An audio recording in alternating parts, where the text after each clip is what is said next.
welcome to Slator Pod on this April the 3rd, 2020, in another working from home week. Hi, Esther. Morning, Florian. Hey there. How has your week been so far? Oh, it's been one big blur, but very busy. Very not busy. not much variation, in social activities and what have you. Although we have obviously been exploring some of the Zoom and other Google Hangout calls with some friends and things. So, trying to get some semblance of normality. Yeah, same here. The one of the coolest things this week was my 6-year-old. His football training was online over Zoom. So they did like some exercises and like it was about 45 minutes. So we were in the living room, and then the coach was also in his living room, and there were like 10 kids like dialing in. And it was really it was interesting. I don't think that's a particularly sustainable model going forward, but definitely he loved it. It was obviously he's not meeting as many friends as he used to, so that was good. Good. Well, yeah, it's another Corona week and another working from home week, and probably by now most every country is in some form of lockdown or shutdown. Of course, some countries are harder hit than others, but especially in Europe, I think a lot of countries are struggling, and I think we're reaching or heading towards a peak. So it's a tough time for everyone. So I just wanted to get started on a couple of stories, or a few stories we picked up on our sweep service this week. Those are stories that we're not running on the website, but we're actually we're aggregating in a daily news service, which has picked up a lot of subscribers recently. It's time for people need timely information. So first was an interesting story about keywords. We spoke about Keywords, the game localizer, game services company, a few times. We talk about them probably more disproportionately much because they're listed on the stock market and they have to publish all this information. But this week we picked up a story that wasn't from one of their filings, but they actually had to furlough 200 game testers in Dublin.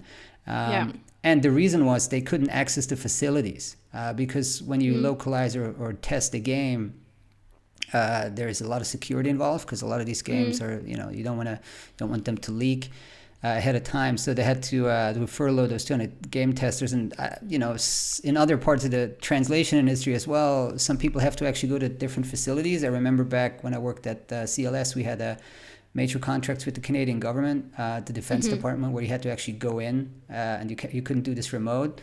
So I think some parts of the translation industry will be disrupted as well if you actually have to go to a particular facility to deliver.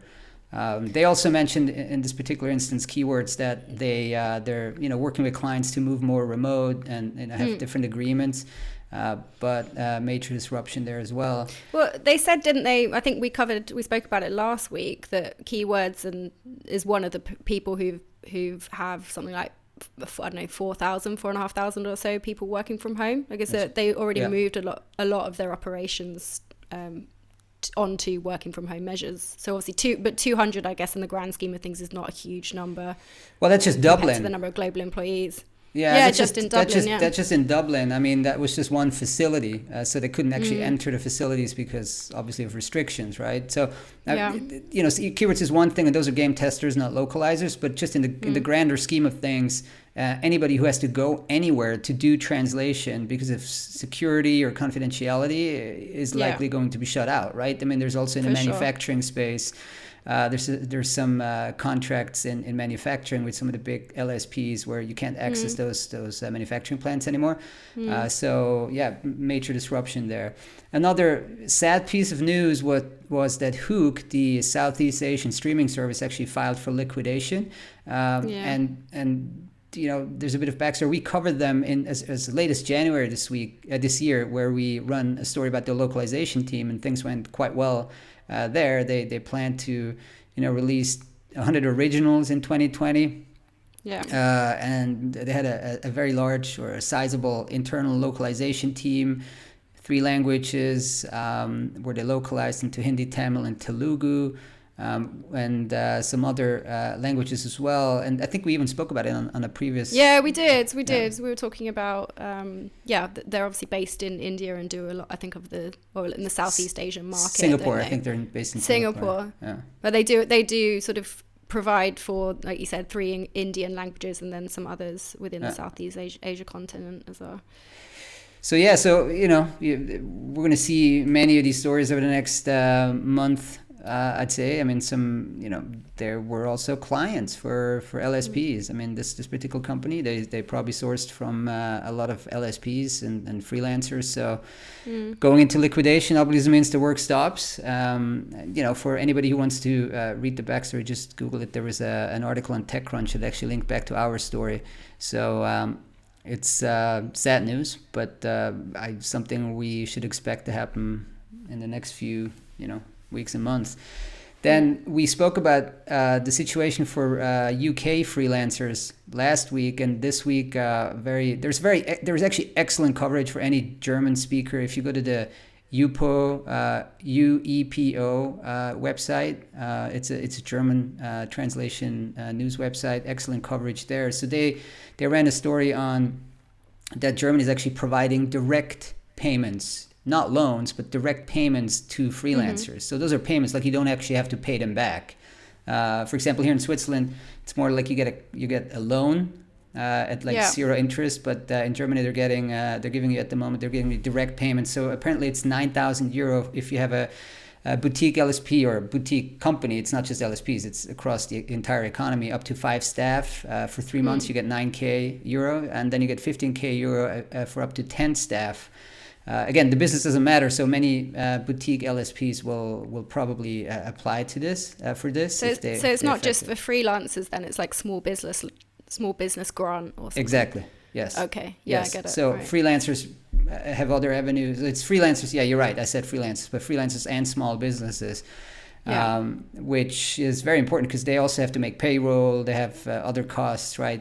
Typically, LSPs are probably very asset light. I mean, they probably have fairly minimal requirements in terms of rent or other heavy monthly cost items, but still, maybe it's some software. Other things. So Germany. Probably taking the lead, I guess, if you look at the European landscape. I didn't really review this too deeply, but seems like a very generous and very swift approach. Yeah. Then there was an interesting post by the Belgium Translation Association. They did an update to their members, and they had an interesting note on demand. I don't know what the source for that was, but probably fairly anecdotal from their membership. But they said, in terms of demand, they said health, safety, e-commerce, e-learning, media, social and labor law was very strong at the moment. Social and labor law for obvious reasons. They said IT, like enterprise IT, software, relatively steady. And then, like as expected, tourism, sport, construction, art, and retail was just down a lot. I think there was a pretty harsh expression they used, but very, very kind of a stark fall in volumes there. So we're tracking this. We're likely going to run a story in the next couple of weeks where we just aggregate all these surveys and these membership, like members that these associations that reach out to their members and did a survey. So we probably should do an aggregation story on that because there's a lot of outreach going on. Right. Segueing away a little bit, not from coronavirus per se, but just well, actually, no, it's still related to the impact. You compiled the Slator Language Industry Job Index this week, and there's some clear impact already visible for March. It definitely seems so. Yeah, this is, and we've spoken about the job index before on the podcast, but just for those who don't know, it's a monthly index that tracks how employment, I should say, in the language industry is faring. And yeah, I mean, this month so far, before April, we hadn't seen any impact from coronavirus, which is kind of to be expected because you would normally expect a lag in any kind of impact. So as part of this, we are aggregating and monitoring a number of different job sites and some other data sources as well, including LinkedIn. And what we found was that in some cases on these job sites, the job postings were down for new localization roles by as much as 40%. So the number of localization job roles on some of these sites were down as much as 40%. Not across the board, but that was probably the most extreme drop that we'd seen. And one of the metrics that we use as well is on LinkedIn in terms of the number of profiles for people actually working in localization around the world. That didn't really experience any kind of meaningful fluctuation or drop. That so makes sense, it's not really having an impact on numbers per se, but obviously new job postings seem to be down pretty much across the board. Well, that's interesting, but I mean, I wouldn't expect the total number of people on LinkedIn in those roles to like go down dramatically for now. I mean, even if you lose your job, you're not going to immediately update your LinkedIn profile and say I'm no longer in the localization industry, right? But the job sites, 40%. We have 20%. That's gonna it's gonna go just further down. I mean, at this point, there's probably hiring freezes all over the world in most companies, unless Sorry, go ahead. So, I was going to say, so far in April, so we saw a 3 percentage point drop from March, but obviously we'll be tracking that over the coming months to see, whether it's going to drop further and to what point. So we're still above the baseline of 100 at this point in time. But the baseline, we took that back in like early 2018, right? That was July 2018. So, basically, if we go back to the baseline, that would wipe out like 1.5 years of growth. So that wouldn't be good, but probably going to happen. Let's see how it goes in the next couple of months. So then we also, given the that there's like 400 trials, clinical trials going on now to find a vaccine, which obviously would be the one thing that would immediately, turn this situation around at the moment. We looked at translation services generally in clinical trials. Just to add, I mean, as everybody has probably heard by now, I mean, developing a vaccine takes, months or years. So this is unlikely to happen very soon. But anyway, there's a lot of trials, clinical trials ongoing at the moment in the search of a vaccine. And so we took that as an opportunity to revisit like our past research and interviews and around translation in a clinical setting. So why don't you tell us a bit more about that, Esther?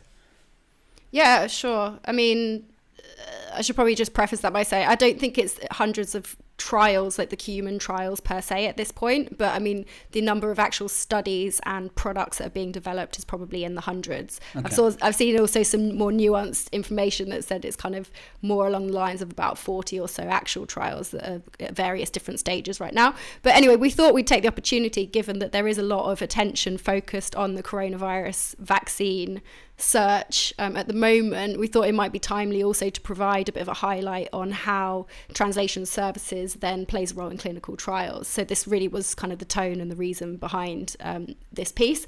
And in terms of clinical trials, as we know, I mean, this typically involves a lot of people when it gets to the human trial phase.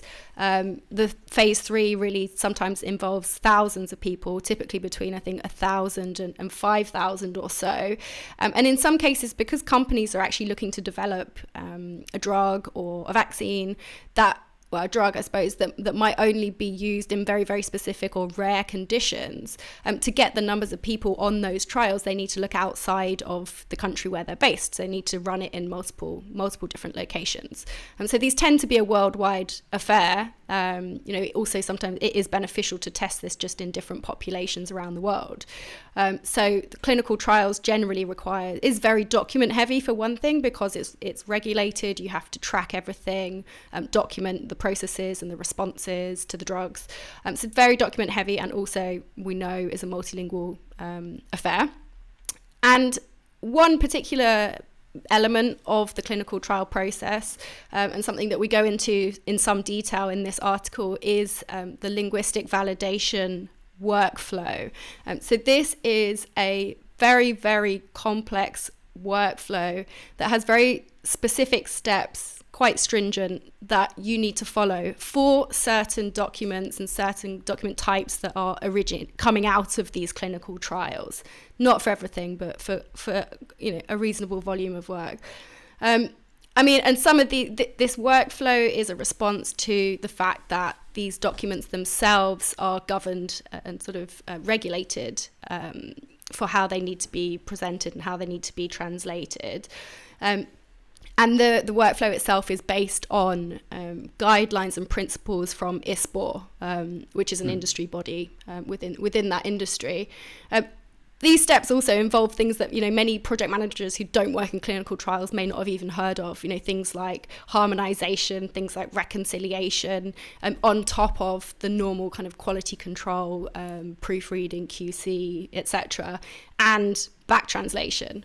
So very, very complex because of the quality constraints or quality requirements and regulatory requirements around these documents. So, I mean, overall, we're not saying, obviously, that the market for clinical trial translations is going to increase or get a boost from the current coronavirus situation. No. It's more that we know translation will be required as part of the coronavirus-related trials, and wanted to provide, our audience with a bit of insight into what goes on there. Yeah, because while we were researching this piece, we also came across some information that some large, pharmaceutical companies are actually pausing or, deferring clinical trials because the recruitment, as you said, it's a very people-heavy affair. So maybe some non-critical trials or maybe more speculative things are disrupted right now by just people being unable to travel and people being unable to go to the hospital or what have you. And also, we also came across a post, I think, by SDL that they're marketing a virtual clinical trial method. Yeah, I've seen that as well. Yeah, I mean, I had a hard time wrapping my head around it. But basically, yes, it's also something that may go virtual to whatever degree. Some degree. That is possible, right? So, yeah, so as you pointed out, we're not saying that the coronavirus is boosting kind of demand per se, but as it's a part, it's likely going to be a part of it. I would also be interested, and we should dig into this, in a few months, if steps have been skipped in this entire process, right? Because there's a rush. I mean, you probably have to lower certain requirements, and so they've already said that they're obviously expediting it, and I mean, I wouldn't know how to sort of word it in a way without making it sound like, they're skipping things or doing things really hastily. But I think they're obviously prioritizing it, and they're potentially not doing absolutely everything that they would under normal circumstances. Yeah, and so the question would be how much of the documentation part is being shortened, skipped, streamlined. So maybe this entire situation will change, the entire process at the end of the day. Maybe certain steps are now more efficient, more virtual, more less document heavy. Who knows? So we should follow up when we do a follow up on our our life sciences piece.